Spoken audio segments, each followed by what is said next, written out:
हाय दोस्तों, आपका हमारे YouTube चैनल में स्वागत है। अगर आप हमारे चैनल पर पहली बार आए हैं तो चैनल को सब्सक्राइब करके बेल आइकन दबा लें, जिससे हमारे कोई भी नोटिफिकेशन सबसे पहले आप तक पहुंचे। तो दोस्तों, आप सबको मैं इस वीडियो में यह बताऊंगा 5 योग की एक दवा। जैसा कि आपने थंबनेल पर देखा होगा, सर्दी, खांसी, जुकाम, बुखार, दर्द की एक ही दवा है जिसका नाम लुपिस्लाइड पी है। यह आप किसी भी मेडिकल स्टोर पर लुपिस्लाइड पी या निम्फलाइड एंड पैरासीटामोल टैबलेट्स कहेंगे तो वह दुकानदार आपको यह दवा दे देगा। इसका मूल्य कोई ज़्यादा भी नहीं है, बस 46 रुपये का ये 10 टैबलेट मिलता है। तो अब जान लेते हैं इस दवा कैसे खाना है। ज़्यादा कुछ नहीं है, बस 8 साल से कम उम्र वाले बच्चों के लिए एक आधी गोली दवा चम्मच में घोलकर दूध या पानी के साथ पिला दीजिए।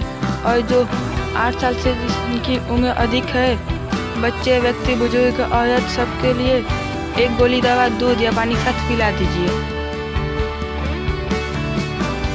आज का बेहतरीन क्वेश्चन यह है कि इस देश में सबसे अधिक कोरोना संक्रमण है। अगर आपको इसका जवाब पता है तो कमेंट में हमें इसका जवाब दें और जीतने वालों को मिलेगा बम्पर इनाम।